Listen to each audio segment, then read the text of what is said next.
government by conviction and the vote of the majority, but a government by the opinion and duress of a small group of dominant men. This is a man who had seen the error of his ways. Wilson actually was elected in 1912, and he had the backing of Joseph Warburg, John D. Rockefeller, J.P. Morgan, and all of the people who a few years earlier had met on Jekyll Island, Georgia, to hatch the conspiracy that brought the Federal Reserve Bank into existence. And if you don't know, the Federal Reserve Act was passed 2 days before Christmas in 1913, after most of Congress had gone home. Earlier that same year, the income tax, the 16th Amendment, had been passed also. And together they constitute the two greatest evils that have helped destroy this country. But it could be that John F. Kennedy, being a historian and had written several books, had just merely remembered the words of Karl Marx in the fifth plank of the Communist Manifesto, where Marx said that the centralization of credit in the hands of the state by means of a national bank with state capital and exclusive monopoly was one of the planks, one of the necessary steps to lead a nation into communism. What we don't have today, and what we need to have, because the Federal Reserve is in existence, is we need sound money. Sound money is necessary for a stable, growing, prosperous economy.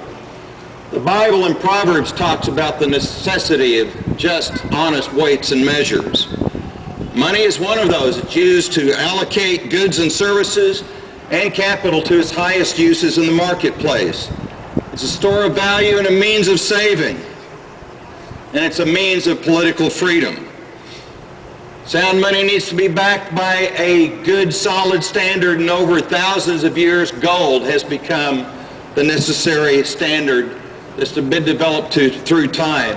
Having a gold standard imposes discipline on the government so they can't do what they're doing today, creating billions and trillions of dollars out of thin air to steal the savings and the livelihoods of so many of us. But we have a problem. Politicians figured out a long time ago that by increasing the money supply, they're able to buy votes. They're able to fund pet programs. They're able to wage wars without raising taxes. They're able to create the boom and bust cycle that creates havoc. And then they try to prolong the business cycle by doing more of what caused the problem in the first place. Because of the inflation, people have a disincentive to save. And people lose the long-term perspective needed to have a free market economy. Instead, it's replaced by what we saw in Weimar Germany. It's replaced by what we see in Zimbabwe today, what we're beginning to see in Iceland. If you want to see the future of the United States, watch what's happening in Iceland today. Today we face the greatest economic crisis since the Great Depression, and for a number of reasons I think it's going to be worse than that. And this has been largely caused by the creation of money by the Federal Reserve System. All the other programs like Freddie Mac, Fannie Mae, FDIC, and all the others are just pouring fuel on the fire. But remarkably, the ignorance of the politicians and the general public alike is so great that people are calling on, as we saw with the bailout, more of the same to fix the problem caused by the Federal Reserve in the first place. And it's not going to help to change the people running the system. Those who are looking for change with President Obama are going to realize the hard way that changing the people won't fix the problem. It's the system itself that needs to be changed. And we've got to put an end to the Federal Reserve System. We have to do to the Federal Reserve System what has happened here. The Federal Reserve used to operate out of all of this building. Today they are moved up to the third floor and leaving in 5 years. The building is for lease. Maybe in 5 years we can wake up enough people to get them to leave this country altogether. So for solutions, we've got to, number one, start to educate people. Yes.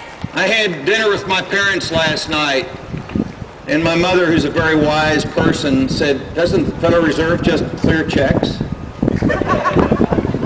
And that's just indicative of where people's understanding is. You all are really part of the select few.